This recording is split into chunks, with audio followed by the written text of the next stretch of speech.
Is the air on? Do you think I should close the door now to help the Yeah, air it's trying to build up? air it out. Oh, It it must smells better. No, it smells like hairspray and perfume. I can't smell anything. It's just me. Well, been in the barn all day. Haven't heard that said in What? Me? some time. No, that somebody's been in the barn all day. Well, we call it the barn. It's a tin shed. Oh, okay. Last days to be doing that. It's getting hot. Yeah. Tin shed in May, April.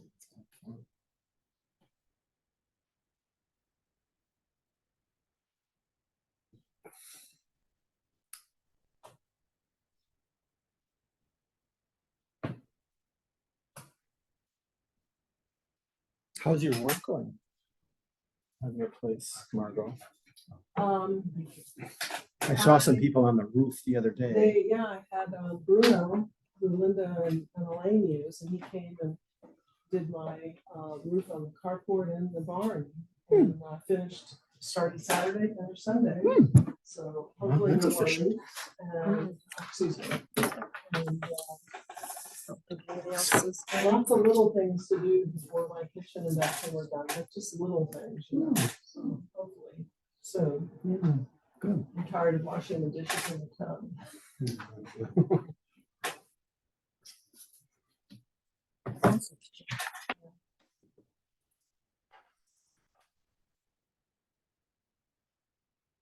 I've been trying to renovate my bathroom for 10 years, and there's just never a great time to do the old bathroom. Okay, we have two. The one that we're using, when I go in there, I say, oh God, this has to be done too.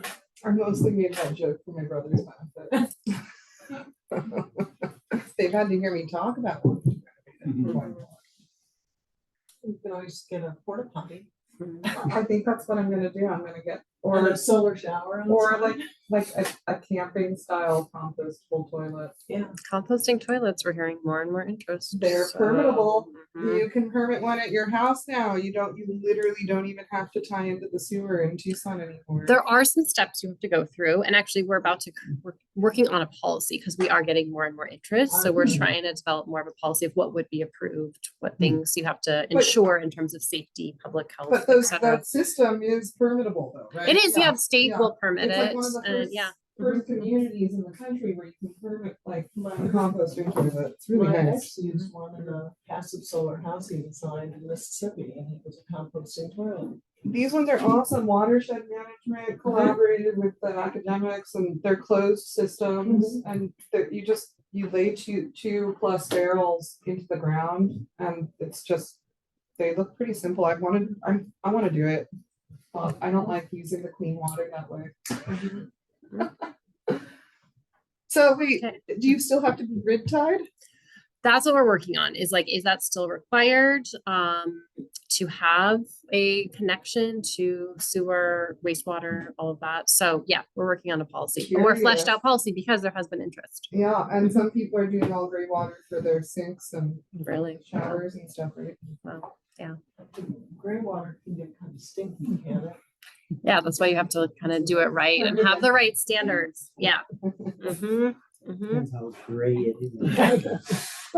Yeah. Black water. So I think we have a quorum. Yes. If we want to get started. Our chair's not here. Oh, I'm the co-chair. Okay.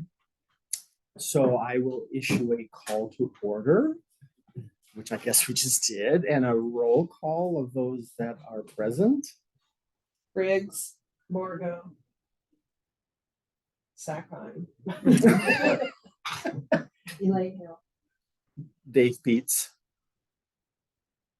And And our guest. and our guest. And Cory Manning with the city, and online we have Wyatt Berger and Dan Versick. Also with PDSD. Mhm. Okay, so I guess the business of the day is to I guess in some ways maybe continue speaking about the design guidelines. Mhm. Or maybe I should pass that. How can you guys want to do it? Yeah, so I can give a little preface and overview if you'd like to recap our meeting, Elaine. Or do you want to? Okay, You go ahead. I mean, okay. Mary Lou and I met Yeah. with Cora and Jody Mhm. 2 weeks ago, maybe, Mhm. to talk about the policies that we passed at the end of the year last year and how to get those into code or into the design guidelines. So is that, you're pretty much Mhm. gonna cover that, Mhm. what the same kind of things, and then I brought copies of Hmm. the revised Yeah, guidelines I'd and like- the technical standards, because I have some questions too about what we talked about. So So, have a copy of that? Yeah. Thank you, Elaine. so I'm gonna change this. Let me go back to Zoom. Take one of each. So I'm just gonna give a quick overview of what we discussed a couple weeks ago. Elaine, like Elaine mentioned, Elaine and Mary Lou met with Jody and Dan and I to discuss kind of how the HPZ design guidelines fit in the larger picture of design guidelines and how we do design review and the process to update them.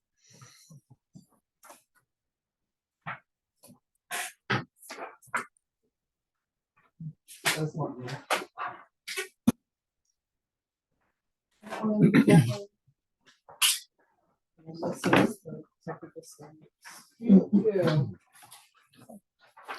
So this is just kind of visual, and you were asking about this right before the meeting started, Margot, is kind of like, what's the flow chart of how things work and the hierarchy? And I think you also might have been asking about just the different advisory boards as well, and we can definitely provide more of a graphic on that if you'd like. But I just want to mention that there are kind of 3 levels of historic design guidelines, at least for local historic design review in Tucson. So the highest level is the Unified Development Code. And there's a specific section, section 589, that is design standards. And that covers, those are applicable to all HPZs and historic landmarks. And it's kind of broad principles of design setbacks, rhythm, style, a few other things.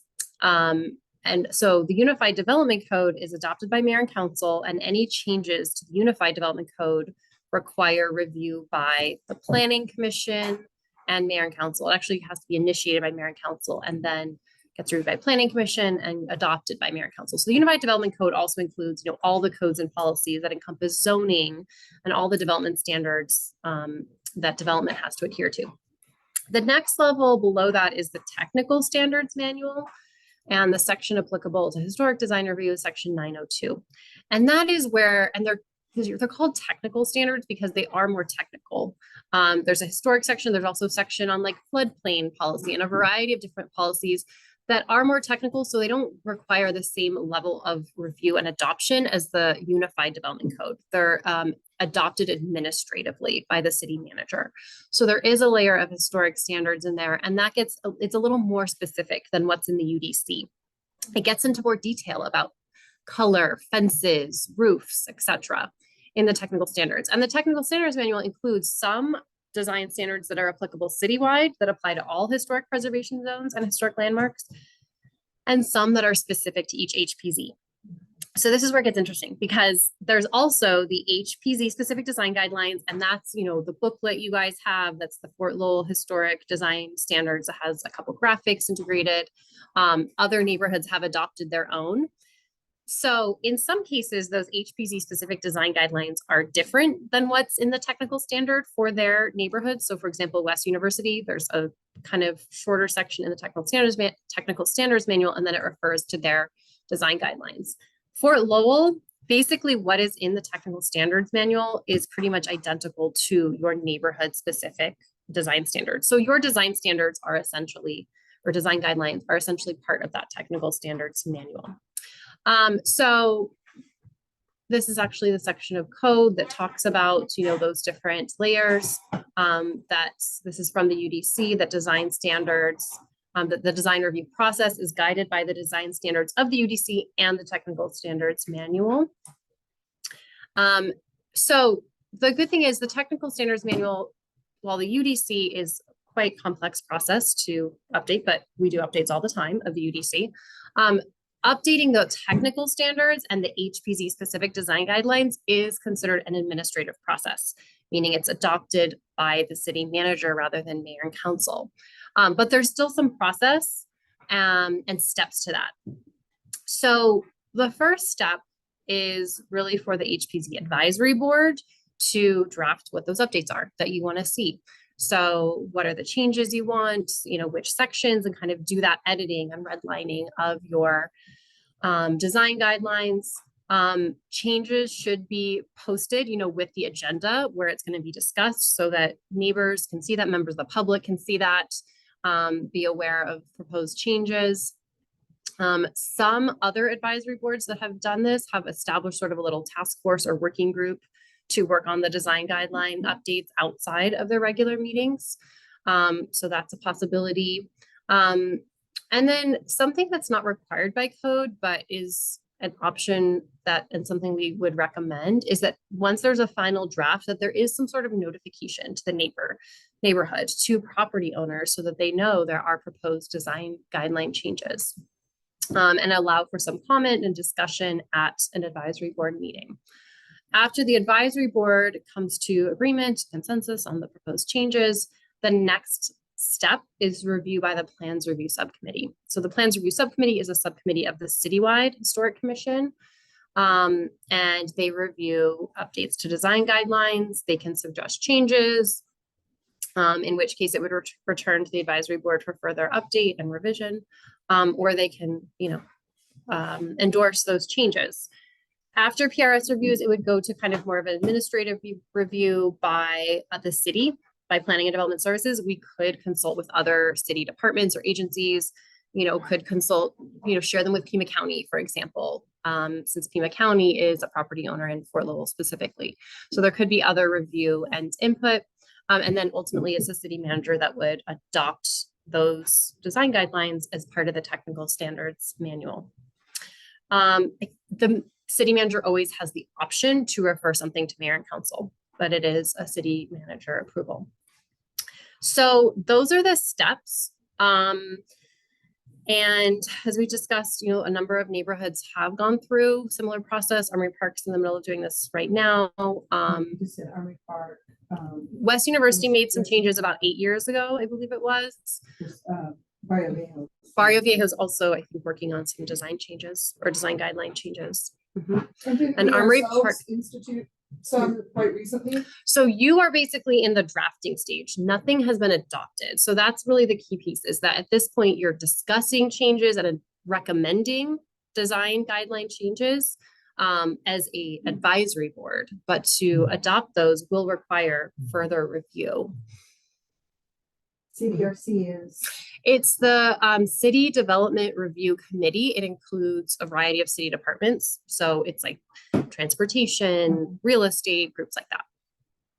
So at our last juncture, when we were voting on the guidelines, did the process just stop after our vote? I don't know about stop. I mean, I think what we wanted to do is discuss what the next steps were. Yeah. I understand. So we've been waiting a couple of months to continue this conversation. Wow. Okay. Thank you for that clarification. I'd like to ask a question about, do you think that the design review, so what I did, and this is still a draft too, this is just taking that the nicely sepia colored one and exporting it to Word and putting the changes in. And I'll give you a copy of this. Yep. Do you think it's better if the technical standards specific to Fort Lowell match the design guidelines, like word for word? Or I think it's cleaner, yes. But so this is what I would say. It is cleaner. I would say if they become, it depends how extensive of changes or how much you want to add to your design guidelines. I would say if you're really talking about revisions and not adding substantial content, then I would just keep it the same. If really what you want to do is add significantly to the design guidelines, a lot of additional content, I would probably just keep what's in the technical standards and then say, refer to design guidelines for more detail. So that was kind of what we were sharing as an example, Elaine, of West University. where I think it used to match, but then when they created more extensive design guidelines, the technical standards now refer to their design So then guidelines. if they don't match, how does staff handle that? That's my. That's why I think I do think it's best if they match or at least don't conflict. So we definitely don't want them to conflict. That would not be good for staff, for applicants, et cetera, for the board as you're trying to, review something per your design guidelines. So if anything, I would think of the neighborhood version as just more extensive or providing additional backup examples, things like that. Because we did do that with the policies when you're talking, we kind of explained the policy and how it fit in. So we could put those in the design guidelines or not. You have a comment? Well, I just have a question. So, like in the case of Fort Lowell, there definitely is this weird thing about property types. So there's the contributing historic. Yeah. Non-contributing. But there's also, if you actually go through the list, there's a bunch of other property types that are never contemplated anywhere else in anywhere. So there's something called mesquite bosk, the swale. What is the swale, and what is the treatment? It should it be treated as a contributor or not? So are those things, because those are in the technical standard manual, can that be reconciled as part of this, and staff would make the change to the technical? It might be easier to just simply say contributor than keeping the swale and then having an explanation of what the swale. Yeah, that's Yeah. actually something we discussed as I well. What is Is yes, It's a geological, but it's only on one property. but how does it relate to design guidelines? I think this is a great time to address that and provide any additional definitions, clarification that are needed for Fort Lowell as part of your, And so would those go Technical into, design so would those guidelines. go into the technical standard manual? yeah, if it's already there. Then that's where that would appear. So it's Mhm. really, Yeah. really an opportunity to update both of these things sort of concurrently. And then Yeah. just again, so that whole issue around the contributing. The non-historic. non-historic contributing. Yeah. And I think what the actual intent of that was. Yes. Does it make more sense to go, like, what is do you and staff have a concept of how to sort of provide some clarification around this? I think that is something that we should clarify and update with this update. We discussed that a little, and Jody's actually doing some research on some of the original documentation and intent around that. Maybe that means that. Yes. Oh, about demolition, yeah. Yeah, about how that. started, Okay. Where then there was a whole like clarification in the memo about why it was that way. Yeah, I think that's But there's- another but document we there's should reference. Yeah. Confusion about the Atkins parcel, like the officers' quarters, whether they actually got put on the National Register. Or not. The forms are all filled out, they were sent to SHPO, but I don't know if they actually made on the National Register. Jody was asking me, I was like. So some of those things I don't think have ever actually Yeah. gotten Right, to the right. register. Yeah. Yeah. So that could be kind of the focus of, one thing that I would suggest is, I'm sorry, Mhm. to go back to that topic, the technical standards still show, and the map in the technical standards still show the Atkins parcel excluded from the zone. So, from the historic, from the zone. HPZ. yes, Because it was yeah, out there. Okay. because it was out of this, the National Register district listing. And so we should fix that too. Hmm. I'm assuming. Yeah, it was rezoned when the county purchased it. So it was zoned into the local zone, but it's not. It's On the National Register, yeah, okay. Check So here. to get to Corinth. Thank you. So yes, it's an opportunity to address some of those things. So one thing you might want to do is think about what are the sections you want to address in the technical standards and kind of start working through those in your meetings. And maybe one meeting can just be on this historic non-contributing issue, where we can dive into that and develop a policy. So here's the map. So It's on that This- interactive map, but it's not on the one It's- that's in the technical standard. oh, okay. Oh, I see what you mean. So it needs to be updated in the technical standards, you're saying. Okay. All right, so it's showing up. Okay. So that can definitely be one of the topics. And I agree, I think that's something that needs to really be clarified. So everyone's on the same page about those properties moving forward. So what Carr was suggesting on that was we meet either as a subgroup, either we set aside time on the agenda in each of these meetings, or we get a subgroup together to start working through the design guidelines and cleaning them up. It seems to me that that's the most effective way for a working group to present pretty much like a completed version, right? And then the rest of the board will either move for that or not.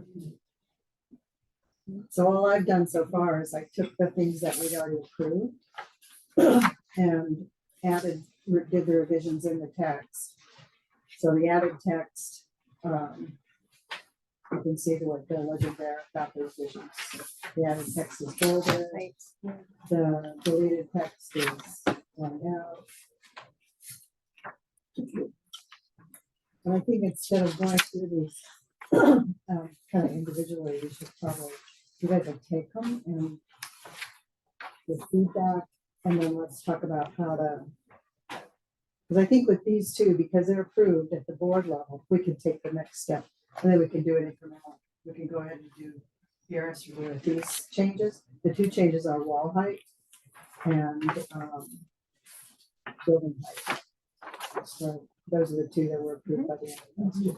There's another one that has to do with contributing non-security.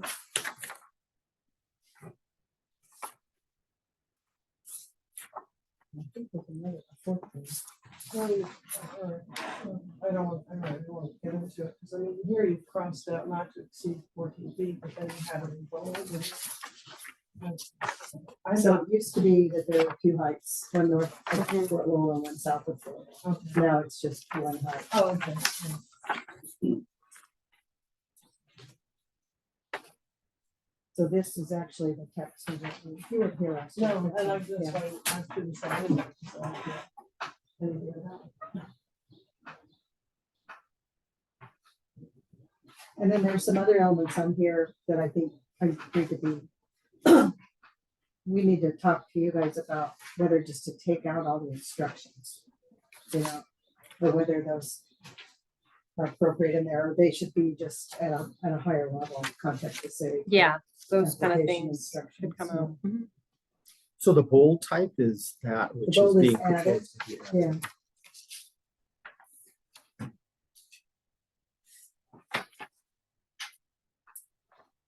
And the underlined is where clarification from the city about whether those things should be in. It was a nice handout. It was a nice, pretty handout when we actually had person meetings. People came with plans. We gave them Yeah. the handout, but we have boxes of those handouts that are now going to be I don't know what. not correct. Oh. And since everything's online.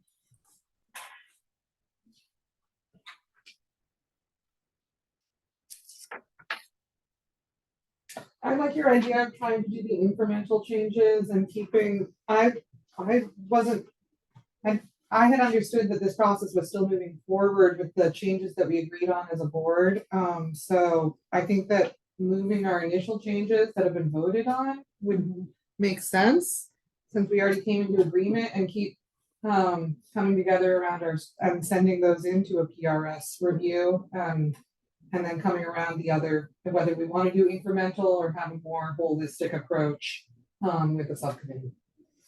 But I think it makes sense that something that this board voted on several months ago should be moving through its process.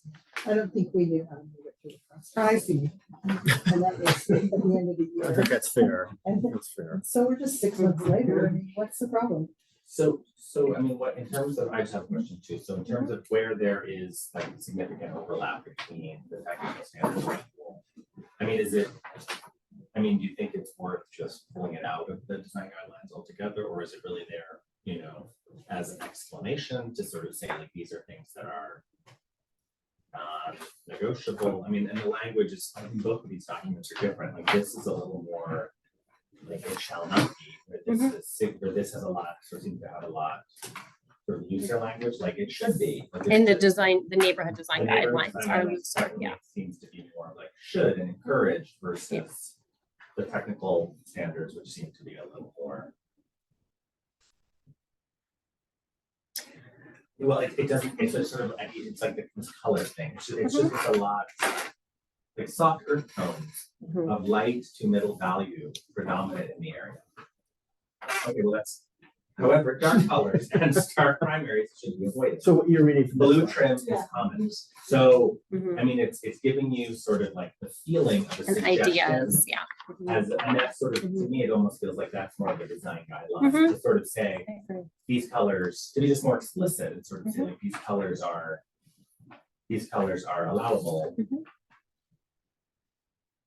I think that's a good way to think of it, Damien, is like adding a little more detail, more examples into the design guidelines. Or just making it less Ambiguous. ambiguous, because I think that's part of the issue is Mhm. the ambiguity is what so many of the problems have been around, Interpretation.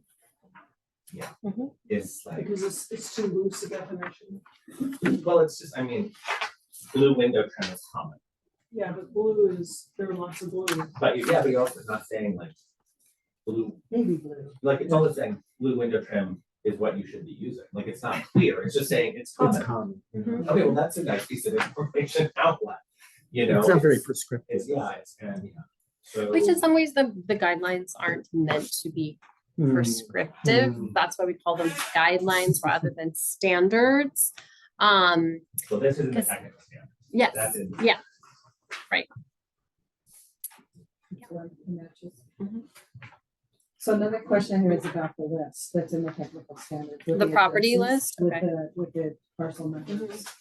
Because some of those, I think, were put on this list, probably the last time this was updated in 2004. Mhm.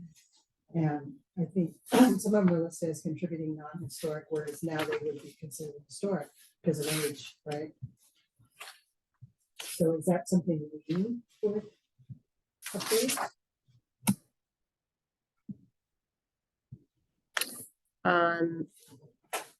Potentially. Let me just see here. Oops, sorry, that's right. Trying to go here. You mean some of those might now be historic?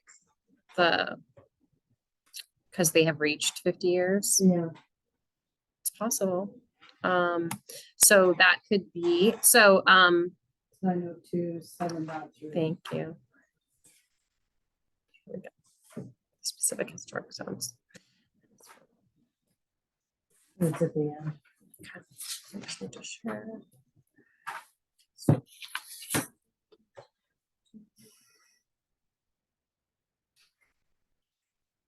Um,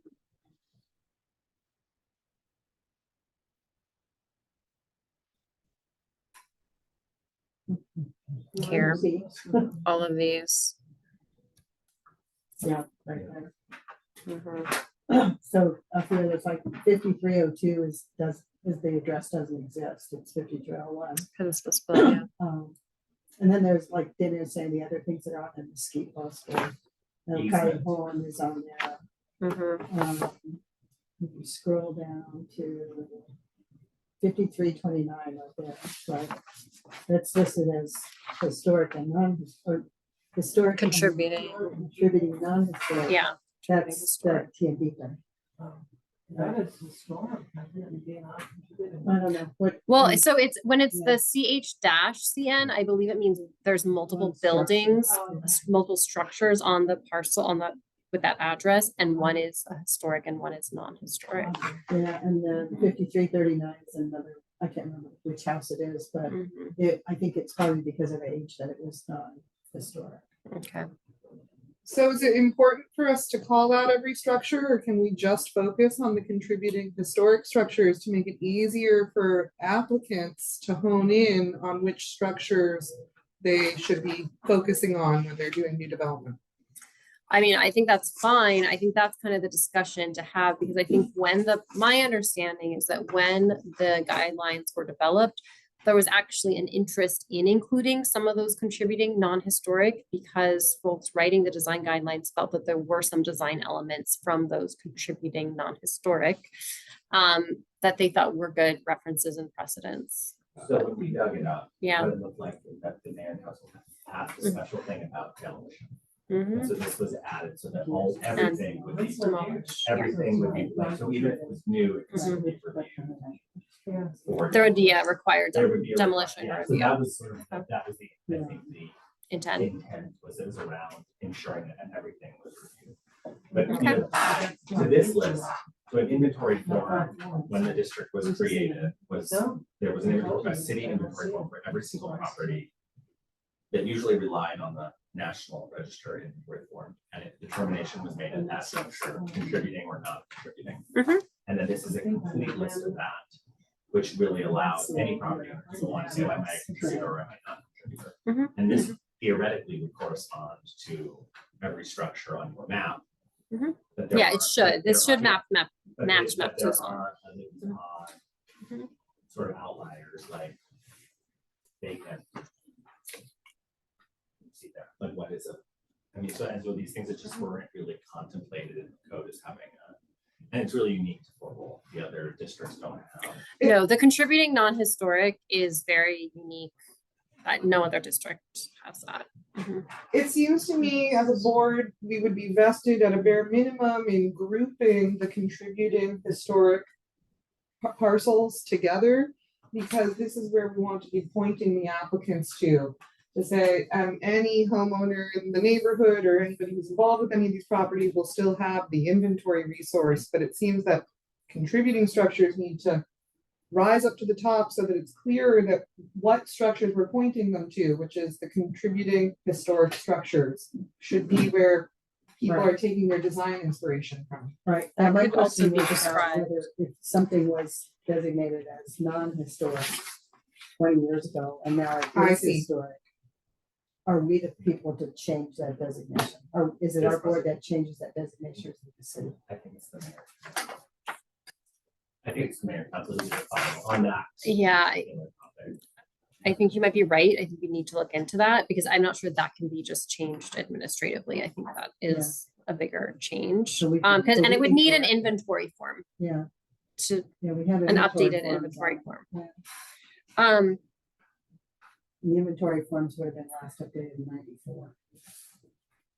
So even then, some of these didn't make it on the list, so, but they would today. And we are gonna update the inventory, but it's taken a while. so I mean, I think what you were just talking about, Briggs, in terms of which buildings should be considered the primary design references, if you want to focus on the historic, that's something that can be described maybe more explicitly in the design guidelines.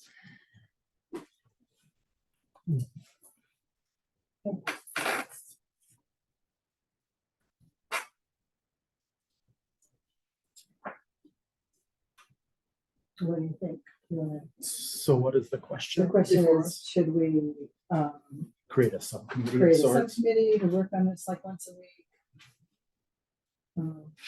Not gonna be anything else to do this summer? Do it at the pool? I guess I'm just a little bit procedurally unclear about how our board can work together and not be in violation of public meeting laws. So I think that would depend on how you set it up. We can check into that just to make sure you're not, but I know other boards have done that. And So it's That's- possible to have work groups that are having meetings that are not being facilitated onto the city website, or I'm just, I think they've done notice, so we would need Uh-huh. to work with you on just noticing them, but I think, you could be a little more I mean, Just you put need an a- agenda, but it would just be design guidelines, something like that. But yeah, we can check with the clerk and see what the process would be. Couldn't two people just, like, Could two just be people two. could just meet Just and then be bring two. the recommendations Yeah. to the board. And then You that have would be the notice. You have a very small board at the moment, so that's true. 2 is not a quorum. And there can also be non-members in your working group. And the focus, I mean, we could invite the architects too if you want. But I think that to focus on it and just knock it out is what I would do, instead of waiting for 6 months. But get these two done through the administrative Yeah, that's process and then do the. then do the Because I rest. also, I mean, I would also say that, I mean, there really have only been these like 4 or 5 issues that weren't contemplated. And so sort of just to get those addressed so that they don't keep coming back. Yeah. And they're really, I mean, they are pretty straightforward. Beyond that, maybe they don't need big substantive modifications. I mean, there are, I think, opportunities to clear up some other things and make it a little bit better here and there, but Why don't you guys look at these and by the next meeting, we could put it on the agenda for review, for actual review. Are we allowed to collaborate on like a Google Doc? Is there a space, is there a way or, I just want to, in terms of the public meeting laws, like, though we had some training, it's still not clear to me how we can co-work together outside of this room. Like for instance, on a shared document where 2 people could be editing. you can't. Good question. Yeah, we can check on that. I'm not sure. But what you can do is draft something, send it to us in advance, and then we can post it with the agenda. So when you want the whole board to review, we would post it so everyone can see it in advance.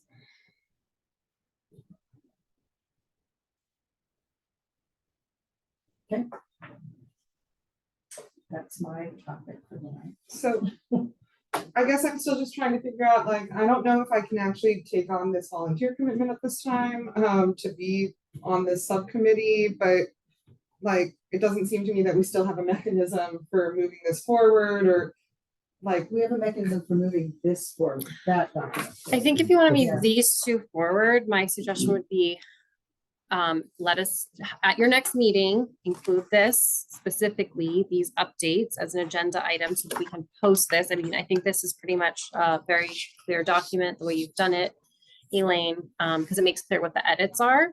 So we can post that so it is available to interested members of the public in advance. And then at that meeting, the board could vote to forward it to PRS, these proposed changes. But what maybe, you know, because there were 2 other sort of policy concepts that were floating, maybe bring those to the next meeting. Have the board discuss on those. Use this as sort of like, this is sort of your sort of like working document of like what's being updated. You can integrate the other 2 into this and then advance that with all of the, at least those 4 changes. Yeah, the other 2 are problematic. That's why they're not on there. But I think Because we having it, need to talk about development zone. I know that we want to do that tonight, but we can. but I, And well, then not contributing novel store. I think just putting, I mean, I would put those on the agenda for the next meeting. So, and then, you know, you could also come with a conversation too, having looked at what that text is.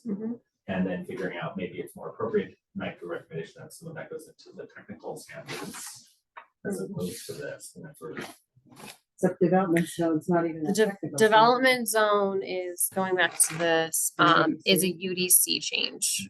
So that would require initiation by mayor and council, review by planning, and then, you know, discussion, a code amendment process that goes to planning commission and mayor and council. So what we were talking about with the meeting with Jody, it's really not asking to change the development zone. It's asking, it's an understanding of our interpretation of the development zone in this zone. in the Right. design guidelines. So like it could be in the design guidelines as like a formal review policy. Possibly, yeah, I mean, I think if you guys have some language in mind, let me share it and we can discuss. We can see if there's a way that could be appropriate. But yeah, but generally the definition is already in the UDC, so I think any significant changes to that would be a UDC amendment. Because I mean, in a way, this is like, so I mean, the way I've always thinking about it, I mean, again, this is my own just thinking, is you sort of have the UDC, which is like, this is it, and then you have the technical standards, which provide a little more detail. And then these design guidelines, which are really like, oh, in this zone, it is treated this specific way. So like in, you know, the El Cajon language, that's really, and even it's a historic property on, or it's even listed as a property on the list. It doesn't have a classification, weirdly. It just says It's a road. El Cajon, it's just a road.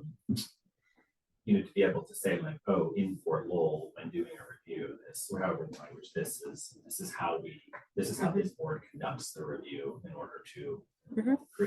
I mean, and putting that to the design guidelines, I mean, it ultimately allows the applicant to understand how it works, or how it's interpreted, or how it has historically been. Yeah, I totally understand what you guys are going for. We just can't have too much of a conflict between technical standards and UDC, but I hear you, and maybe there's a way to define that for Fort Lowell. We can look at the language. So we can bring that back. At the next meeting. Mhm. Because also in the definitions, it does talk about like, I mean, and I think that's for next meeting, Mhm. but there is some language about like that it's not just roads, it's also anything that divides. The border of the HPZ. Yeah, well, also things that divide, could be like an easement, like it says, there's It some other says, correct, public road, private road, waterway. waterway, like. Yes, and it did seem to be, like, our understanding as a board seems to be in direct conflict with Jody's training that we did down at the West Campus. Where it was specified in my training session anyway, that it had to be a road. Even though our language interpretation as a board, to the effect that we're putting it into either our technical standards or our guidelines, we're working to. So there seems to be like an interpretive conflict there. I think right now we're just using the UDC definition. That's what Jody was explaining. And because that's in the UDC, it's established citywide. But we can definitely discuss that further.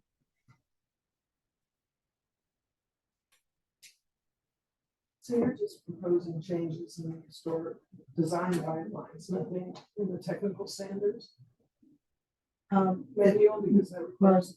That's another piece, is to match the technical Mhm. standard to the design guideline for these two elements.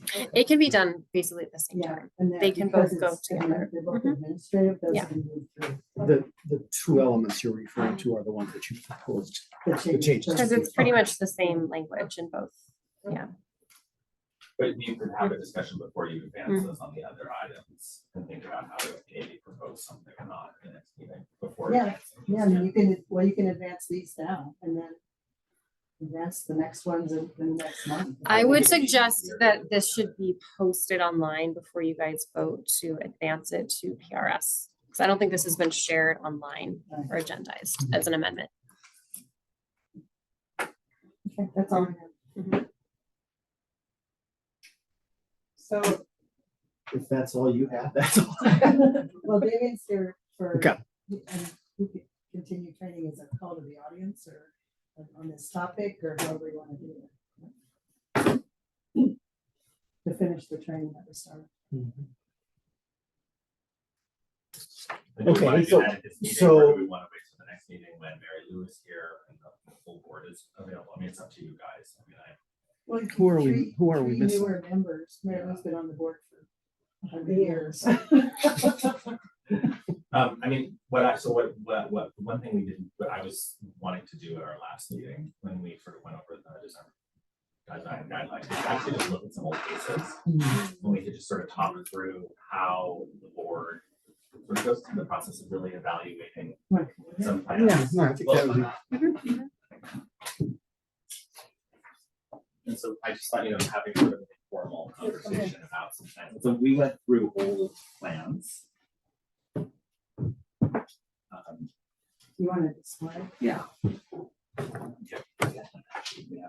So we actually found both plans. And we just thought these were sort of semi-representative. Displaying. And I haven't looked at these since our last meeting.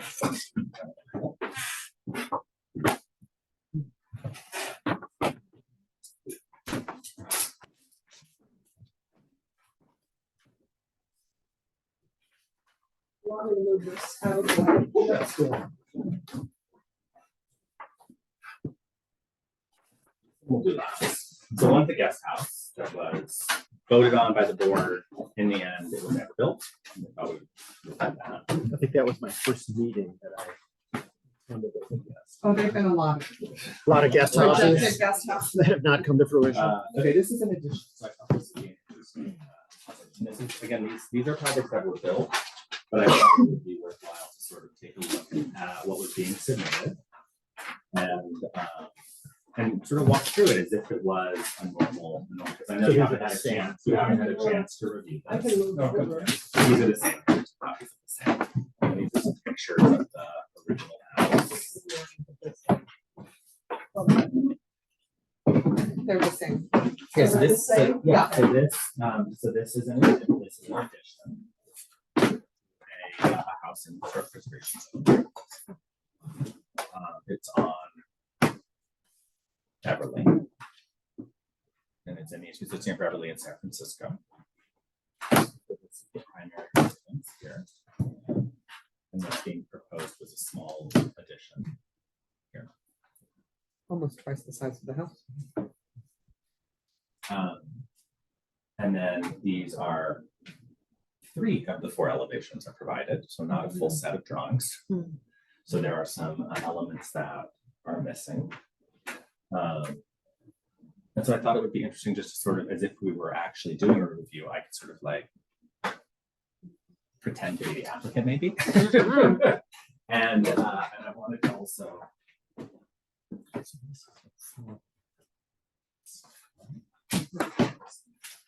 Yeah, This because it is says the- existing finding, and so this is the addition. Is this the corner Mhm. of Beverly? and So Beverly is coming. on the west? Next, Mhm. next. Beverly is actually, yeah, Beverly is in the Beverly is here. Oh, that's okay. Yeah, I can actually. I'm peering over. I love these old blueprint. Old Wow, blueprint. that's great. When it was hand drawn. Mm-hmm. So again, I thought, sort of talking through the different elements and like what is provided and is it enough to make a decision? Because that's one of the issues that I think keeps coming up. How things were done in the past and how things are done today. There used to be plans, it used to be much more, but again, the online nature of this has changed the ability to really do these sort of less formal reviews, I think, where you could sit across from somebody and have sort of a collaborative discussion about the plans without designing their project. And that's become harder and harder through these virtual tools. And as it's become more virtual, I think it's more critical that you have really a full set of documents to really make informed decisions, because that collaborative approach isn't necessary always coming through, and it feels a little more hostile, maybe. It's just where there's like an applicant coming in and concerns, and that person has already spent a lot of money on architectural fees. Like these were not, clearly not full architect drawings. These were sort of the conceptual plans that which were fine at the time. Right. So today people are spending a lot more money on a proposal. And so there's a lot more, they feel like there's a lot more at stake in the development process, which adds, I think, to the intensity of the reviews. But I thought, it'd be worthwhile to sort of just talk about like the height and does it meet the criteria and the setback, and how is the setback actually working in this proposal, and how is This is So just the a height- ramada. This is the Right, only- this is the issue. that's the issue. And a ramada is being proposed. A 2-car Ramada and then Two-car. carport, and then. This is the guest house here. Mhm. And the carport's coming out in front of the house. So it's actually projecting in towards the street, which the guidelines would probably say is not allowable. Well, what's this Was that existing something wall? So there's a little there's a small 2.5 foot, 3 Pony foot wall? little pony wall that wraps the garden. Well, it's in the pictures. Is this it? Yeah. That's Okay, what is that word? Existing. Existing something wall, Something wall. sorry. Two CMU. CMU block. Oh, What does that stand for? CMU. Something masonry. It's a concrete Oh, block. okay, okay, all right. I think it's a concrete stabilized. okay. It sure looks like it in the pictures. Can I see that picture? Yeah. I'm trying to Here's the remember other where one, that just to give you a wall- better. visual. Yeah, so it was Yeah. also being Okay. proposed. And so it's a 4-foot wall being proposed. Presidio. And the applicant at the time reported that most of the wood in the original wood fence was termite ridden, that the wood could not be saved. So she was seeking to build a 4-foot adobe wall in place of the wood fence. The fence would be to the existing property line in the front, consistent with others in the area. The 4-foot adobe wall will be 3 feet from the structure. She reports that she does not need to obtain a permit to build this wall. But didn't ask to raise it either. There's the 3-foot wall. It's still 3 feet. 3 foot wall. Yeah. So where's the 3 foot wall? Here. So that's the. In front. Oh. Or it goes around. It's the existing, this one. Make her revise the CV. Or did No, she choose to do that? I think they're just using CMU, and now it's like stabilized stability, they're using the term. Because it's concrete So stabilized. it's 3 foot already. So the other thing that she did was she set that back, the addition is set back from the front of the house. You notice? A little bit. Set back some. And so just some texture Is that a violation? variation with this cutout as well, instead of a continuous flat wall, like in the spirit of the neighborhood. And there's something about that, about setting it back, you know, differentiate the addition from the main structure to the historic structure. And I think the setback is something like 6 feet, is the minimum requirement, because the same thing happened at 5328.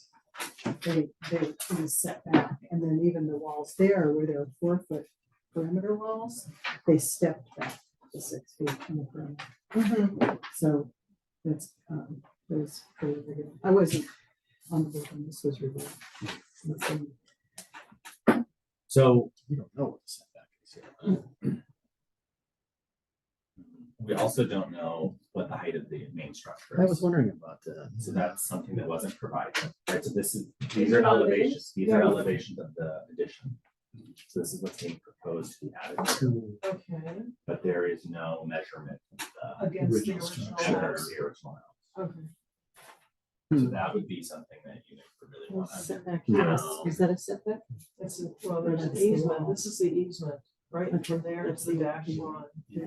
So I guess anything beyond the dash line is their property, I right? think there was also a variance allowed on the setback, if I remember correct, that it was, because it was so close to that alley there. I looked at this not that long ago. I don't remember. When was the Interesting. original residence built? We have to find the inventory form, but probably the 1930s. Oh, okay, So it's definitely a historic Okay. adobe. okay. That also has gone through some changes too. I have a question about where the current parking is for this structure versus the proposed parking spaces. So again, well, before you get to the parking, I would, I would really try to sort of think about things linearly and really try to go through a checklist and sort of first think about height, think about the setback, think about how the proportions of this project are going to look, the roof type, the surface structure, the site utilization, the projections and the recessions, the details, the building form, the rhythm, and then the color, the landscaping, the enclosure, the utilities, and the motor vehicle parking spots. Oh, no, But that's Seems like just, a that is in concern order, here. that's in order of how the code sets it out. is it possible that our board has a different priority order in which they want to address that? Absolutely, but I think doing it in a way that's really iterative. So that Yes. you can really just make sure that because what happens is I think a lot, and not just here, everywhere, stuff is getting. I think, is that the So order you this- went through? Probably, let's see, Yeah. the height, build, setback, proportions, roof style, roof type, surface texture, site utilization, protection, recessions, details, building form, It's a little rhythm. different, yeah. Then there's It these things called roughly- additional Mhm. review standards, which are color, landscaping, enclosures, and utilities. And then Mhm. there's also signs, Mhm. Mhm. and then motor vehicles, those are on there, Mhm. those are on there. Right. So I've tried to use this Mhm. form when preparing for meetings. Mhm. And I guess I'll just have to create one.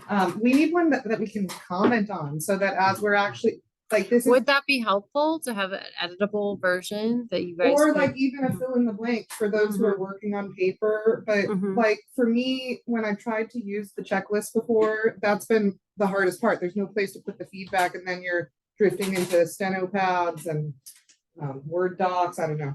That would be great. Okay.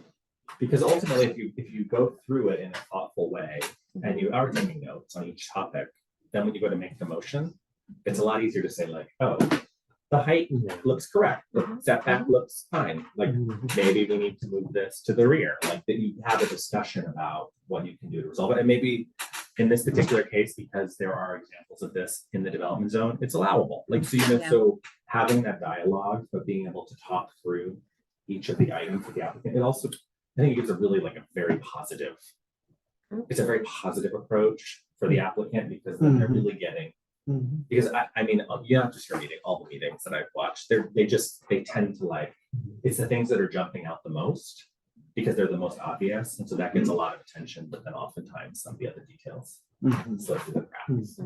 But I think coming up with that. It would be so great for us to do our homework and then also to look like more comprehensive decision-making community when we're. So kind of a version of this checklist, because this is geared towards applicants. It actually says applicants and reviewers, but applicants are supposed to provide a narrative that responds to as many of these that as are applicable to their project. How does it meet those standards? But then we could kind of tweak it for the boards to also go through and do their own checklist and comments and feedback. So that's something we could work on. I would find that to be very supportive. Thank you. So we just talked to the height. So maybe we don't know, right? There's maybe not enough information on these plans. So that's feedback for the applicant.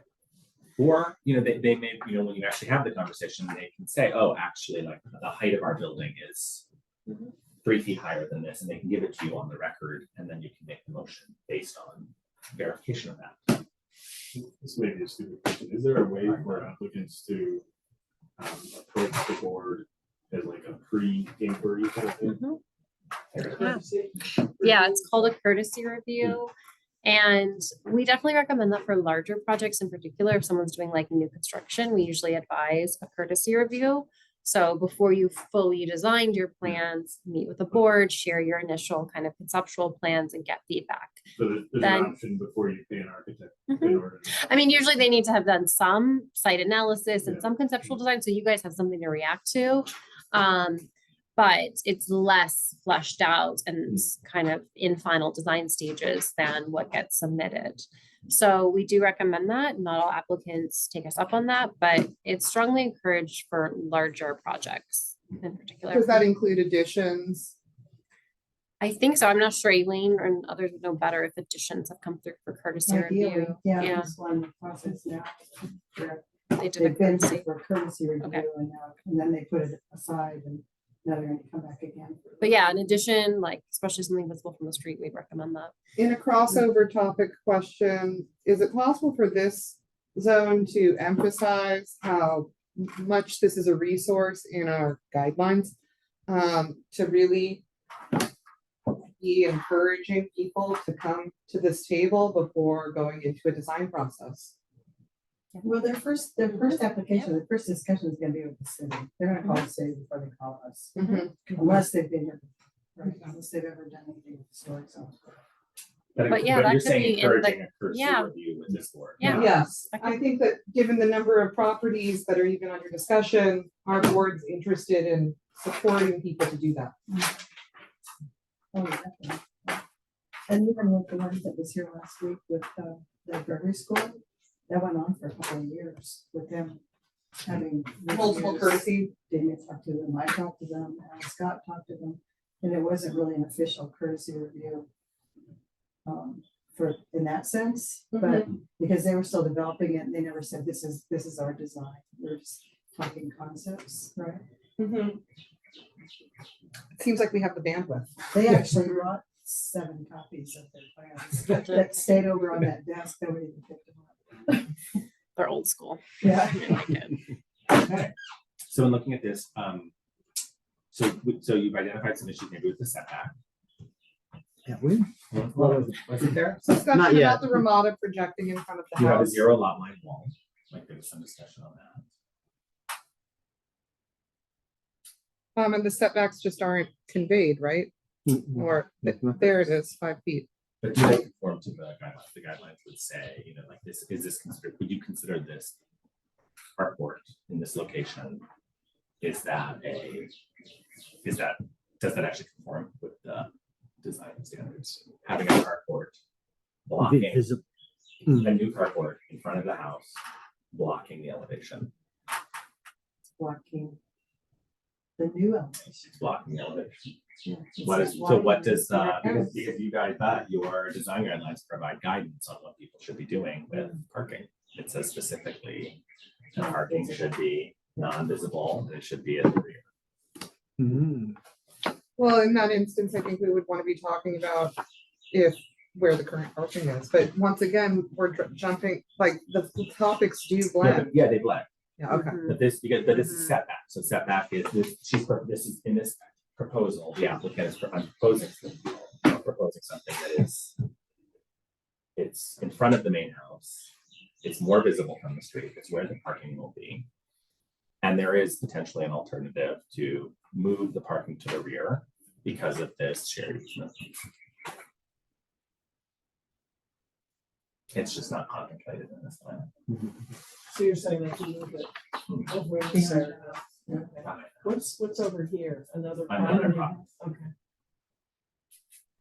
So again, like sort of thinking about what the design guidelines say and sort of saying like, what, like currently the cars are parked there, but it's, now they're proposing to formalize the cars being there. So before it's sort of informal, the cars are just parked. And now they're building a structure that's gonna actually block part of the elevation and change the street. And it's in front of it's breaking the traditional proportions. So if you look at this along with the street, this house is consistent with the other, Can you see a picture the of setback of the other houses. So this is in front of the others. The carport. The carport. And this sets up, I also, we're saying this sets a precedent. So when somebody came back 2 years ago with a carport in their front yard, they pointed to this as the example.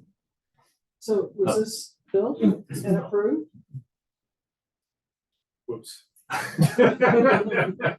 mean, but it's really good. But then when the new applicant came, they were said, oh, in my development zone, this exists. And so it's very, very hard to say no. When they've already said. Yeah. So it was not, the answer was okay.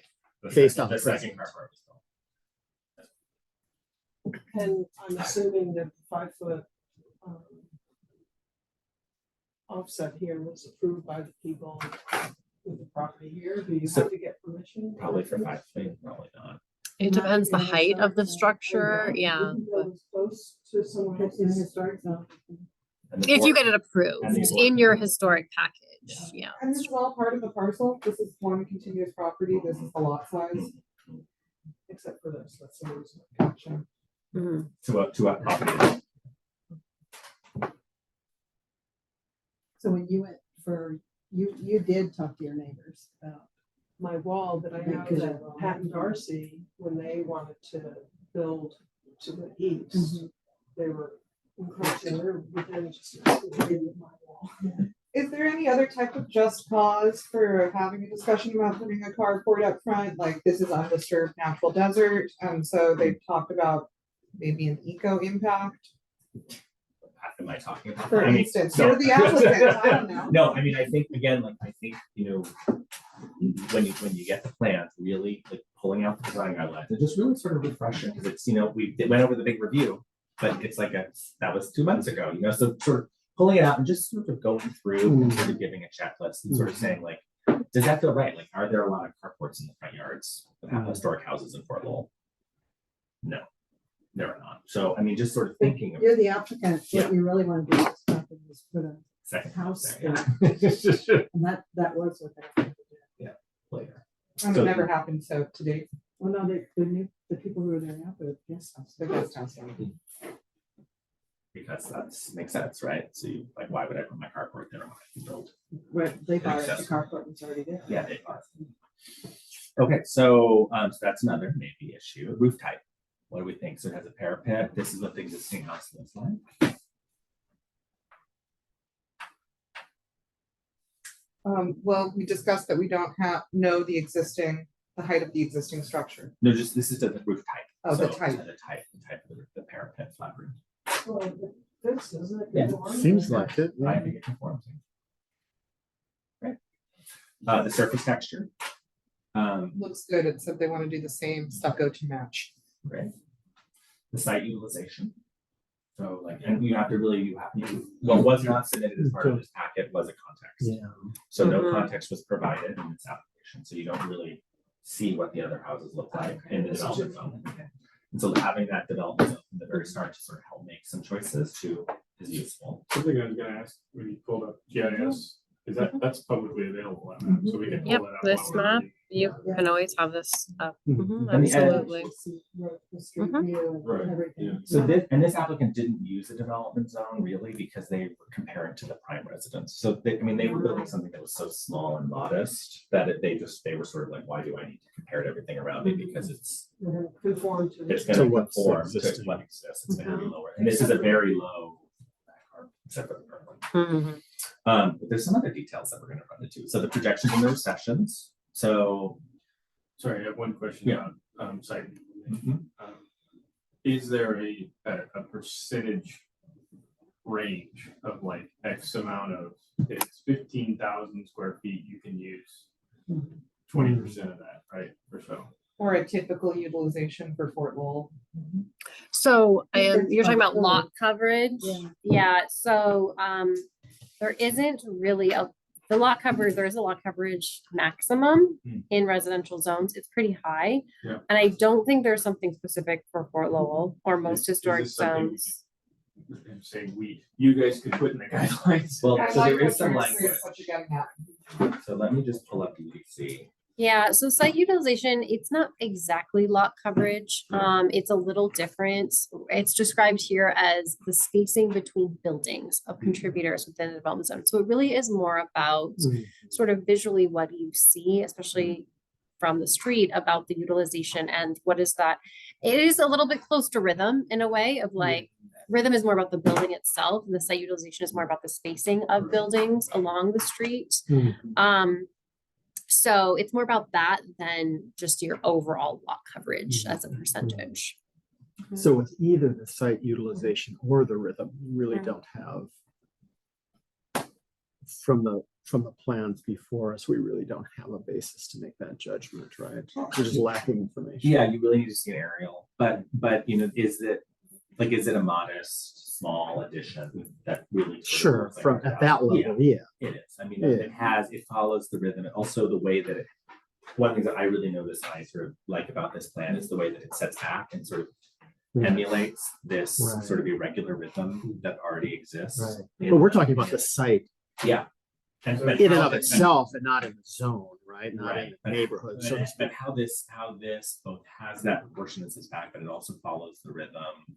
And it is sort of tight here, but there is this irregular spacing because of the easement here. Mhm. And when you look at it on the street, it looks like the neighborhood. I mean, when you actually go out there and look Right. at it, you're like, oh yeah, that basically Right. looks like, you know, it looks like the other houses around it. It Mhm. follows.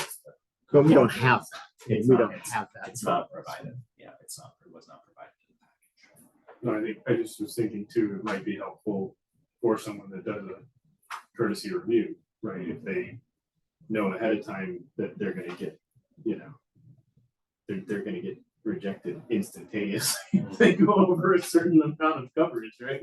Well, and Their it's lot utilization, size. it's also the space on either side of the building. So that's also, it really is. So like, how does it look in comparison to the street that it's on? And I think the idea is if someone's proposing, if somebody was coming in and saying, you know what, I'm gonna propose to build a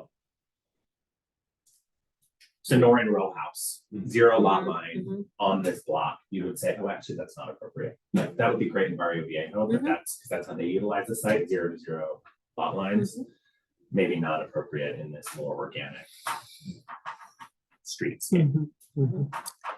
So this would have been maybe a useful nuance to understand for our, for the plans that got appealed. Right, because they had a site utilization that was not typical, but we maybe weren't able to articulate it as fully as we needed to in our review process. And that happened to be building fully to each lot line, et cetera. And also it was just an atypical utilization to have such a large residence built. I mean, no, yeah. I mean, it was, whether or not it was quantified in such a way, it was at least qualitatively obvious that it wasn't. Mhm. Well, and now now it's projections and recessions. So that's again, we're sort of getting to how this is set back, and how there's a little bit of difference. Those things are sort of called out in this plan as well. Now, in the details. Just one thing to note on this checklist, you'll see there's a bunch of standards at the top that apply across the board, but you'll see down here, it's actually split between contributing and new construction or non-contributing property modifications, because there's a little bit of nuance in how you apply the standards, whether it's, and I think this is a contributor. Was this a contributor, Damien? So Yeah. this one would be contributing property modifications.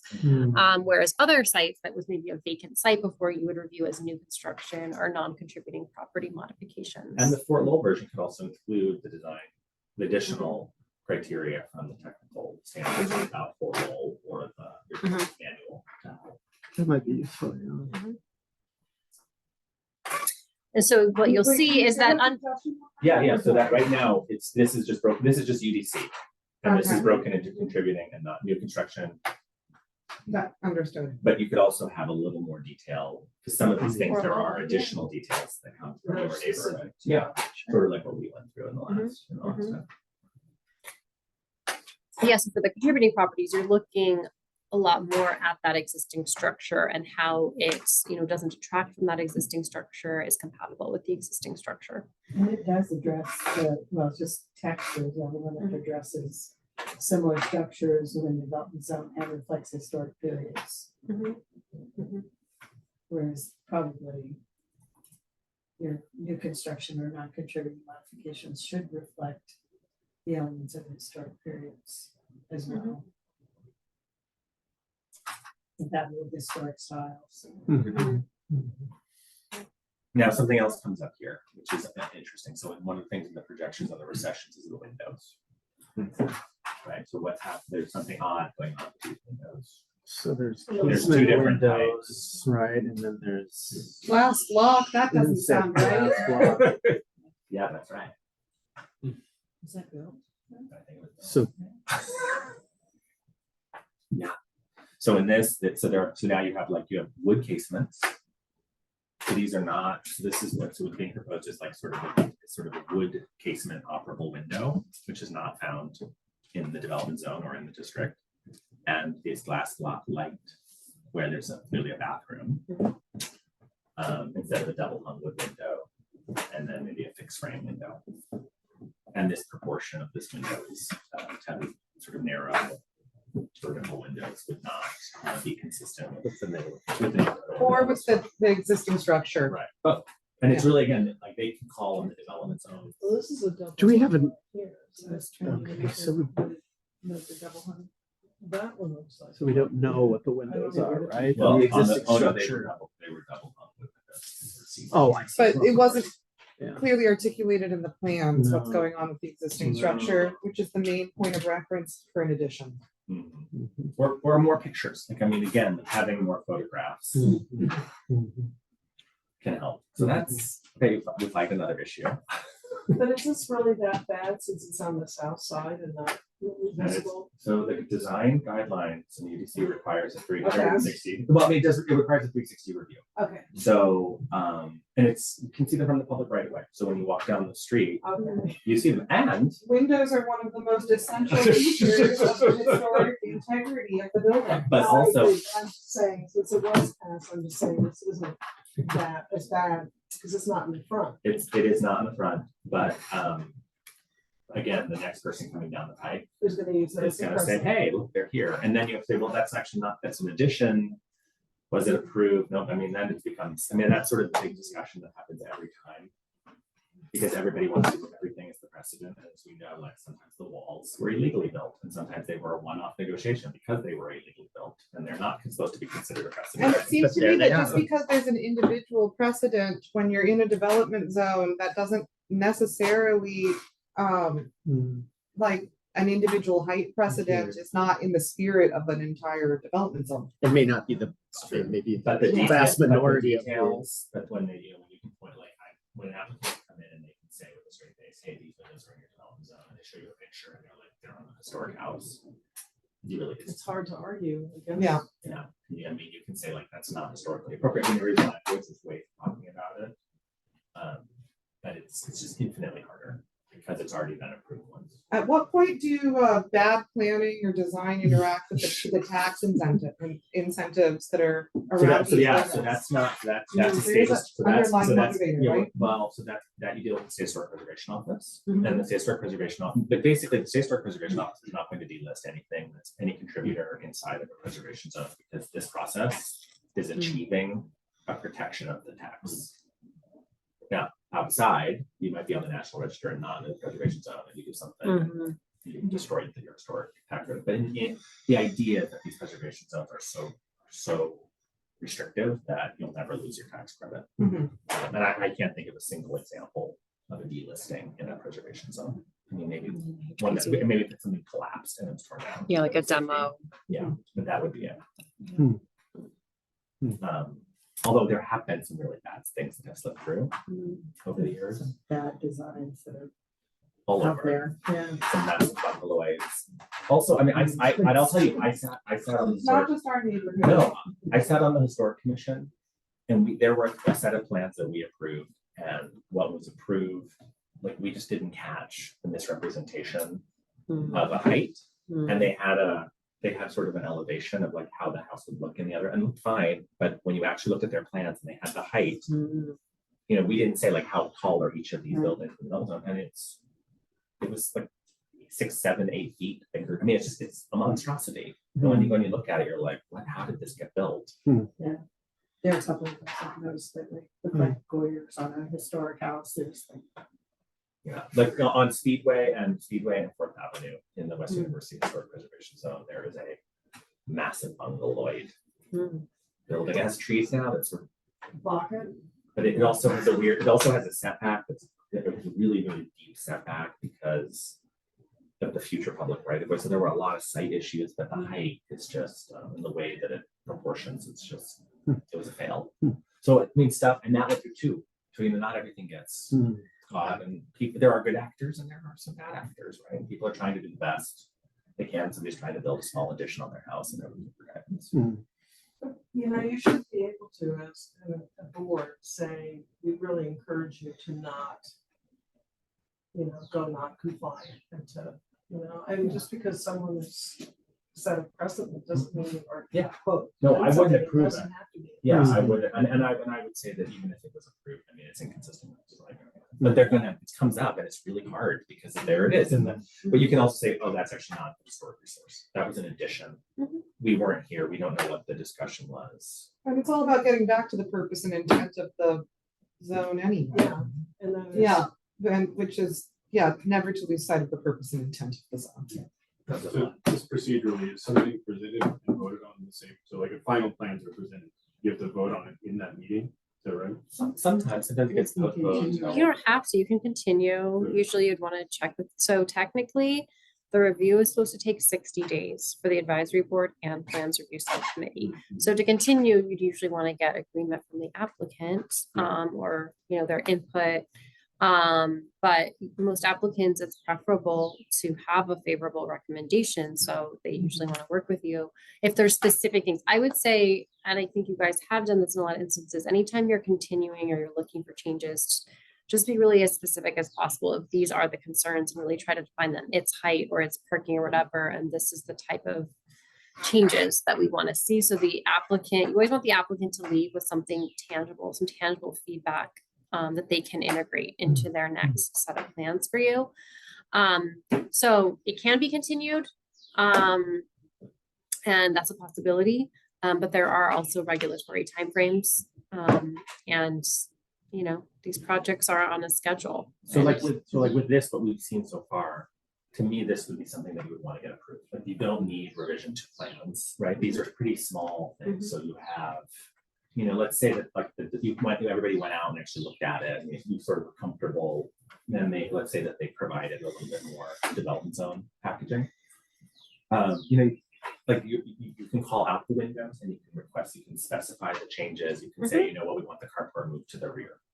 You could approve with changes, with modifications. Yeah, the idea of actually having a full, when there are maybe sort of 4, 3, 4 height, like really like elevation things that are really affecting how that property is going to sit in the proportion. That's where you want to say, hey, it would really be useful maybe come back with a revision where the height is more That's kind of consistent. what you're talking about. So- It's really bad. So if we vote on it tonight, it won't pass. And just by our discussion, you can tell that it won't pass. But But do you so- want to continue it or do you want us to vote on it? So when we approve something with modifications, where are those, where are the modifications adjudicated, whether or not they've been done or not? Because they don't come back to us, do we? Do they? No, we've done, we've dispensed with it. So it, Don't you move on? So basically what happens with your recommendation, whether it's approve, recommend denial, recommend changes, it goes to the plans review subcommittee. okay, They then, take that into consideration as they review the project and make their recommendation. And then both recommendations go to the Planning and Development Services Director. And in the PDSD decision, those recommended changes from your board, from PRS can be included as conditions of approval. So sometimes our condition is, okay. height must be no taller than X and it might be lower than what was presented, or this window must be X size, maybe smaller or larger than what was presented. And then when their plans do get resubmitted so that they can actually get a building permit, it would be staff reviewing, does this match the condition? And we, the historic review group, the historic staff have to sign off on the plans before they can get their building permit. So the sort of modifications that we may condition our approval on, those are really just recommendations, right? They're not, That's all we do. but It's a recommending role. Once it gets into a director approval, that is a condition of approval. So then Right. that is something that is enforceable and basically has to be met before a permit can be But you approved. may send this forward and say, we recommend that the Ramada carport be moved to the back. And right. that's our recommendation. And Right. And they go to plans review subcommittee. And they say, we don't accept Right. that. Sometimes No, there's then they just, say we don't have a problem Yeah. with it. So then you have conflicting. Yes. And That's true. ultimately, if we feel unheard or that there's been misinformation presented, the appeal process is available to us. So in this case that you described, Elaine, if there's disagreement between us and Yeah. The director holds up the recommendation 98% of the time. I mean, it's really the vast yeah. majority. recommendations of Yes, of the mostly historical- those conditions get word for word into the director approval. Usually, if it's something that usually what happens is the applicant's here, you're kind of discussing, could you make this change? Is this feasible? And you're having a dialogue. So if it's something that the applicant's willing to do, I think that's always fair game then in a motion. If the applicant's concerned, hopefully they've told you, I can't do that and why, so that you can have that productive discussion. And, it might still be something you feel strongly about. So maybe it goes to PRS and there's continuing dialogue about a certain element. But yeah, usually those things that's good hopefully to get know. worked out in the process. PRS usually reads what the neighborhood has, what the HPC board has recommended. And I would say, again, like 98% of the time, they're like that plus. Like it's not usually like that, not. I mean, Yeah, and yeah. it is more. very nuanced on things that PRS hasn't Yeah. agreed on. I can think of a few things. There was some fencing things in Western University one, that's good. but it's been pretty minimal Mm, in terms of significance. yeah. Well, that's heartening to know. I didn't realize that. I thought there was It's were pretty- more it's- instances. And especially in this No, if district. you ever have time to listen to the meetings, that's usually interesting. They The, talk about all the other districts. too, Yep. the cases. And there, And this district is in some ways, because of the irregular development pattern, it is an outlier. So, they really do heavily rely on the HPC board Mhm. recommendations. Even I think more than some of the other neighborhoods, because That's a good point. it's so distinctive and it's always considered like. I think it's Good. the semi-rural is really what distinguishes it from these other urban neighborhoods. For me, that's like the main distinguishing feature. Like, of course, it's got its own architectural nuances, but We did pretty good on this, don't you think? So let's Yeah. do we'll do one more. a lot of coaching and And we're guiding, not we gonna did do all great. three, we're just gonna do one more. Let's see what we have. This is the, So now I have a feeling you're gonna trick us with this one. You're after us. This is. Build us up, tear us down.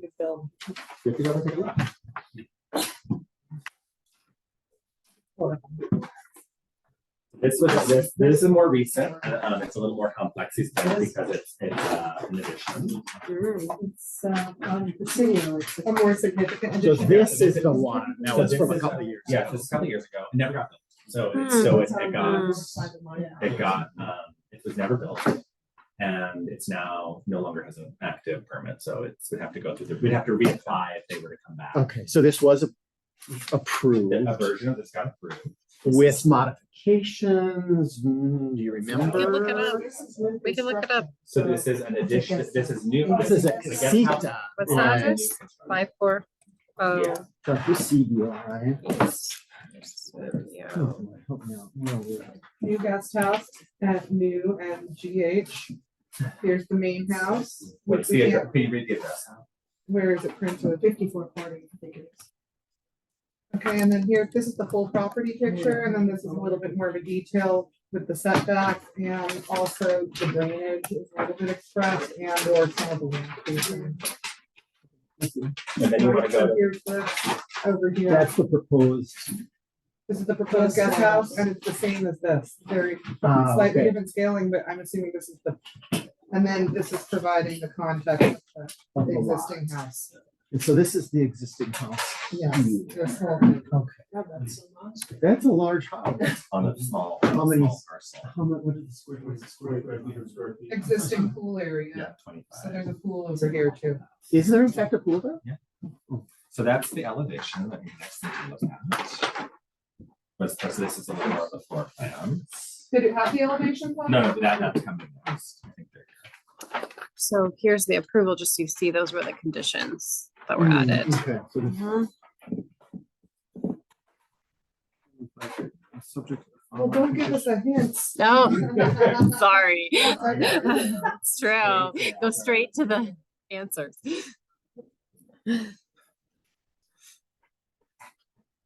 Now, in this application, they're also proposing to, they're also making modifications to the front of the house.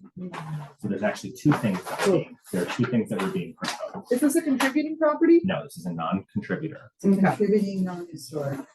So And that'd be true on all of Presidio. all Yeah. of yeah. So this is the main house, and they're proposing a new entry. Okay, with these glass Yeah. side lights. Very ultra modern, I mean. yeah, the shape of the- non-conforming, how's that? Also this arch, they're proposing this new archway. Mm. So that's just on the main, so this is on the new entry. And then you have the guest house elevations here. Now, Which is, I guess they're So this maintaining is- that design with the new entry. so again, it has these side lights. Mhm. I'm seeing French doors and that seems to be concerning Portable. Now, they also proposed, they were using these steel poles. Now this, Where's they're in the the- review, there was actually, that was one of the few things French door. that were called out. Mhm. Those are glass doors. Glass doors, excuse me. Okay. Can you bring up the checklist again? Thank you. Because I think of the French door as being two doors. Yeah, it would be two. It's just Oh, the glass glass door, excuse me. Thank Well, you. it does say new French door, so you're not. I read it. So if we go through, so first the height, right? So there is, in this development zone, there is a historic property, which is not called out on any of these plans. It wasn't proposed as part of the development zone, but there is a. That's Yeah. that's the area. Wow. So It's a this, triangular so wall. this is where they're proposing this guest house. Squeeze. That's next to 3031, right? Yeah. This is next to June. So I have a question. So if everybody on this board is adjacent Mhm. to a property, How does that render us? how does that work when every You have to single member recuse? is adjacent? Is that? So I don't think it says if you're adjacent. It says if you have a conflict of interest, which could be Adjacent. being adjacent. So I think in that case, we'd ask people if they truly feel a conflict of interest with an adjacent property or if they can, review impartially. What if that impacted our? At the worst, it would be forfeiting your recommendation, and PRS would make a recommendation. If you couldn't get a quorum for multiple meetings on a item, it could potentially go to PRS without a recommendation from this board. Or if it went to the city attorney recommend that if you're adjacent, you should recuse. Okay. Because it could affect your property value. Hopefully we won't have that situation. Are there any properties you all This order? one. Oh, this one. Okay. You might be adjacent to this. That's a as well. problem. You sure are. You sure are. You've got a property line with it. Well, in that case, The yeah. board. It's not possible for us to make recommendations with disclosure of a conflict of interest? Or no. That is something where we would ask the city attorney. If there Yeah, was a we're- case like that where it's every board member is adjacent, maybe the city attorney would come and give some guidance, someone from the city attorney's office on how to review Yeah, but just like impartially. making a disclosure of the Yeah. front end and saying our board's 4 people, so. Yeah. Okay. And that is a very white house. So it's interesting when you go back to the original, there was an approved color, although color is not, it doesn't get reviewed alone. It was reviewed and approved with a different color originally, and then it was repainted at some point to the white. Without going through a minor? It doesn't have to. So color doesn't technically have to go through a But minor. that should be changed. No? Well, then that would require a review for any painting your house. Okay. Basically, that's the reason it's not Because- required, because But if you maintain the same color. Right. Then it shouldn't, but if you're going to change the color, then it should. I think it's in the technical standard. But for. Well, so the reason it says may only be considered as part of a required HPC review is it means it's only as part of a major review. Like if you're doing new construction or something like that, you look at the color. But it just means you don't have to get a minor review every time someone wants to paint their house in color. That's basically what that Change. means. Which Yeah. has happened on Presidio over. It's Mhm. and is it terrible? I mean, it's white. It's not. They didn't paint it. Kind of same problem. It's not pink. It's not green. It's not orange. Um, It is. So in sort of going through here, there is a historic property in this development zone, but because of the way that the language, there's a lot of disagreement about what you're comparing to. Mhm. So this idea that you can compare to non-historic properties as opposed to the historic one, which ultimately dilute the purpose of the HPZ. Which hopefully this can be cleaned up as part of design review. It's not that hard. Well, this is Compared to adjacent the to historic historic. property, It's adjacent to multiple. It's actually Mhm. adjacent to like two. full development zone is historic property. Well, it only has one, and it's technical, and it's legal development zone, it only has one historic property, but it is adjacent to, This whole property. everything on this side is a historic This is property. one. It's adjacent to a historic property in its development zone, which would be Presidio, but it is adjacent to other historic properties in the rear, which are not part of the development zone, but it's part of that incremental. Yeah. So one, I think one thing that's really important to ask is what is the height of the historic buildings in your development zone? Yes, that's something really would be critical and really information to know. The setbacks and what is, this setback. That was a legit setback because it was zoning. Not even on the zone, but the actual zoning of that is R1 or something, which allows a 6-foot setback. And what is this? It is 6 foot? We have 6 foot here, 8 foot here, 8.3, 8.6. Now, the site utilization, however, this site is looking very full. It does. Is that, I mean, But yeah, not space too full. between. Was it too full? Well, what's too full? So what defines that? Well, I think that's, you have to look at the context that it's in. Yeah, whatever it is, 65%. And then And probably not Because Presidio, that's- no, I that mean, would that's going to be. affect drainage and stuff on probably adjacent property. So again, like, we move through that, so there's definitely so we flag setback, maybe an issue, if not setback, site utilization. That's a potential problem. The surface texture, I mean, it's consistent with what's there. That's sort of that new construction. You know, one thing that some of the design guidelines, and I can't remember whether they are informal, they don't allow expansion joints. This house has expansion joints. The prime house has it. I don't know. It's not called out. What's an expansion joint? So an expansion joint is when you build a frame stucco house, it has, when you are doing like the stuccoing, they create these Scoring. lines that are actually metal. They're like a metal sleeve. So that as the building contracts, it doesn't crack the plaster, it cracks. It just moves the expansion joint. Probably all new construction in this district has expansion. Well, none of the Adobe buildings, none of the They don't, Jim Gray buildings have them. well, they don't have stucco. Yeah. Well, but it can be done without it. It's just It requires more maintenance. well, so in Barrio Viejo, they've been really specific about that, and it has still managed to get through. So even though people, it's actually been said in the plan, in the approval, sometimes it still ends up happening. Because some contractors will be like, well, we won't guarantee that. Like there's, things are getting changed on site. And then there's no closure of the review at the very end where someone's coming out and saying, look, look at the expansion. So that's something that we can look at that. I just don't remember whether it was specific to Barrio Viejo or specific to the. So somebody did do a guest house on a contributing structure that included an expansion joint. Well, again, I'll find out. I'll check the details of the expansion joint. But you would, the expansion joints look very modern. They are. There's a reason that they are excluded in a number of the HPCs, and they don't want them because they just look. They look like HOAs.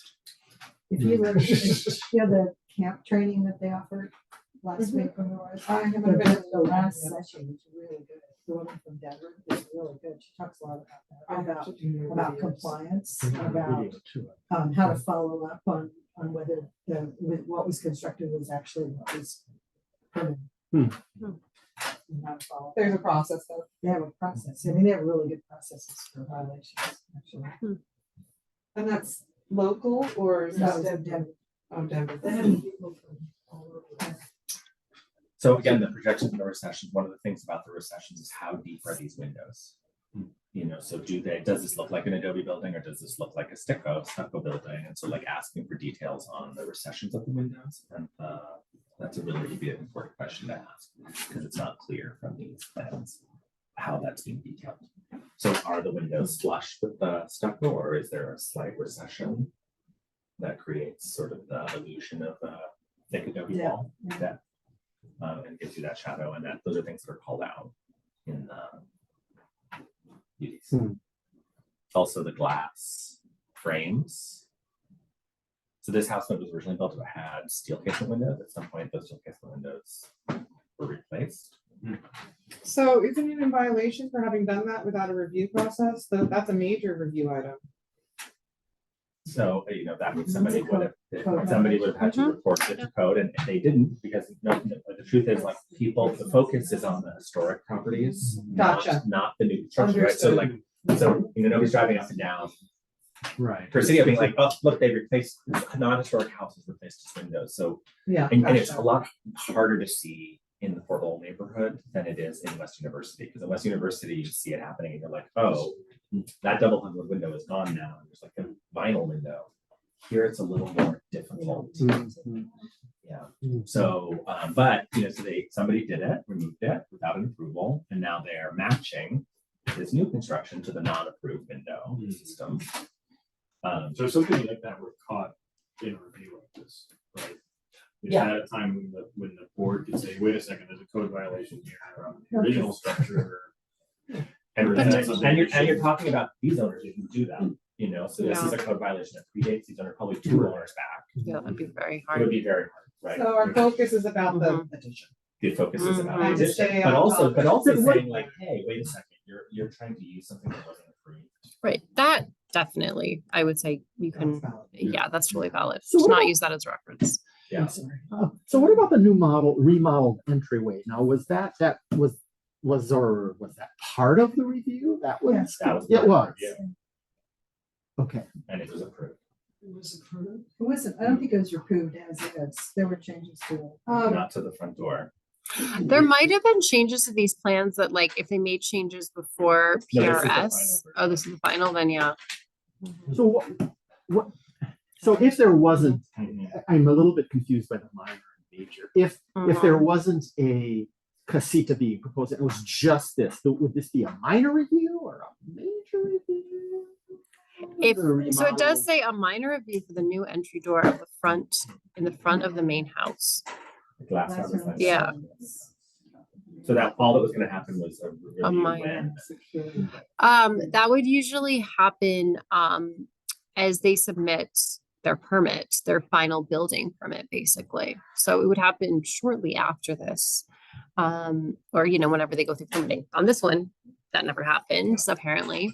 And that would have included someone from the HPZ advisory board Right. and PRS. Was this executed? Do you know? Was this done? No, I don't think anything was done. Oh, oh.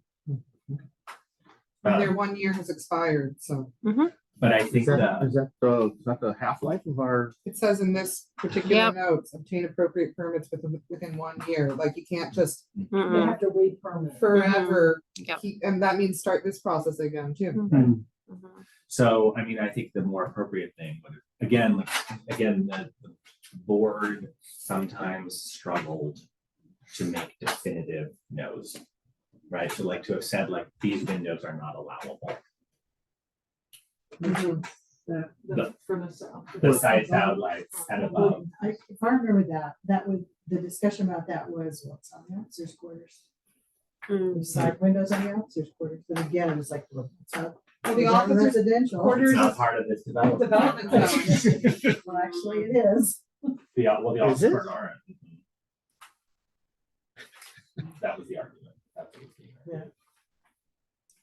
So, you know, again, I think getting very, it's like, there's something wrong here. Like, obviously, this isn't, like, this type of model Yeah. is not consistent with any historic building in the development zone, anywhere in the neighborhood. There might be side lights on a Right. historic window. That's not how the side lights are conceived. It's a full door system that is a territorial period door that has the door built into a large window wood frame system. That's not this. So, you know, getting clear on that and providing guidance early on and just saying like this is a Pueblo revival sort of style property, like come back with something that's more consistent with the Pueblo revival property thing we're developing. Which is a better way to sort of give them guidance. I think that the metal pole is another issue. So this was like in the details, these were steel poles. That was another thing that was called out. But the overall, you know, how this is utilizing the site is the bigger question, right? You know, like, is this type of program appropriate for this property? And that's really the bigger question. And you get arguments from the architect that says steel posts are sustainable, otherwise you have to. Well, this is a historic preservation zone. Sustainable, is that the argument? Yeah. Is that? Yeah, and that's true of, you know, a lot of other elements too. So is it, Also these, so again, so what the main things that we've seen, the door, the windows, potential height problem, the site utilization, you know, these are all like sort of major things that at the end, you know, you could say like this has like, you know, have you thought about maybe doing an addition instead of a guest house? Have you thought about, yeah, and then at some point saying, you know, we're going to approve this with these revisions and we're going to deny this in its current proposal. Because they came back how many times? Multiple Well, times. a couple of times, yeah, but there are architect argue. Oh, so in terms of being in this meeting room with applicants, you were just saying that people, I've witnessed it, we try to strong arm. So is an effective strategy for the board to just make no comment back to those types of comments? No, I think that you hear it, but continue to iteratively go through all of the issues. Understood. And then say, you know, how does the board feel? And you can have a struggle. And what I think is also important is like when one person in the room is saying like, I'm really concerned about this, give that person like weight to sort of say like, yeah, there's a legitimate concern. Like it's important to like back each other up in having a discussion about the concern. And is there something that the architect can do to resolve that concern to bring it closer to compliance? Instead of saying, well, you know, okay, we're going to buy this argument that the officers' quarters outside of the development zone has sidelights that completely not related to this in any way? Or do you actually say, hey, what we really want you to do is come back with details that are actually from the development zone and come back with a proposal that's better here, and here we're gonna discuss, at the next meeting, and the likelihood is we're gonna deny it for these reasons. It's really difficult to call out somebody else, another board member, It's really hard. who is saying something wrong, Mhm. who's saying, oh, I have glass doors in front of my house. Mhm, sure. Well, you didn't have to say that. And it's not in the development zone, and we don't know how it got approved. It's really hard. It is, like creating. Sorry, to clarify then, but it's not our job to say, this is the design we think you should execute. It is their job with their designer. So we should not be sitting here in this room discussing Exactly. our ideas for how to solve this. No. We can save ourselves a lot of time by not discussing our ideas. Yeah. And say, this is your responsibility with your designer, because we're not Mhm. designers unless you're, right? Okay. We're not Yeah. designers. What you say is what we'd like to see is an entrance that is consistent with the historic property and your Understood. development zone. And it is not our job to make suggestions about, Which other one? than telling them we specifically see these problems. Okay, gotcha. But when you have other architects in the room, they will try to.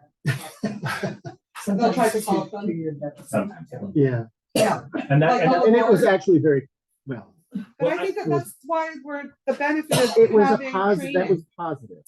And the Yeah. benefit of having training and knowing that act really for sure is not our role is helpful No. to me. yeah, I mean, you don't want, I have, trying to design somebody's project never ends up in a good, because what happens is they'll come back and they'll say, well, you told me to do that. Yeah. And now you're telling me no, because there's a different composition of people here, because somebody who wasn't at the meeting is at the next meeting, and all of a sudden it's like, and it's really, and you're sort of like, well, yeah, somebody told them to do that person. They've spent money, they've spent time. Mhm. It really just don't, you can encourage people to look at details and to look at the guidelines and think about what's in their development zone, but do not design it for them.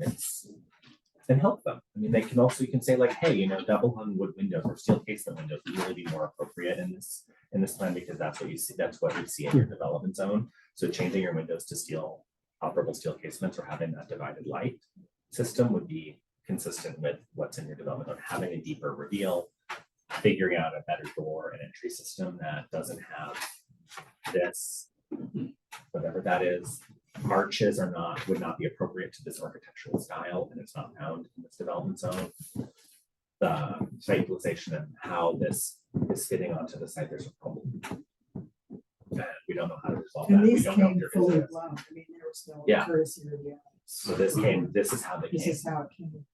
Yeah, and another thing I think we could do is take all the bazillions of photographs that we have and publish them, either in a booklet or in a, Insta or wherever, and just say, here, look at this. This is a good example. This is another. good Historic example." resource. Yeah, resource that would be a photo good book. idea. That would be a good idea. And No, or web link, no. Yeah, the other thing is, when you look at the plans at home before you come to the meeting, even if it's for 15 or 20 minutes, just sort of like eyeball, what are the things that you see?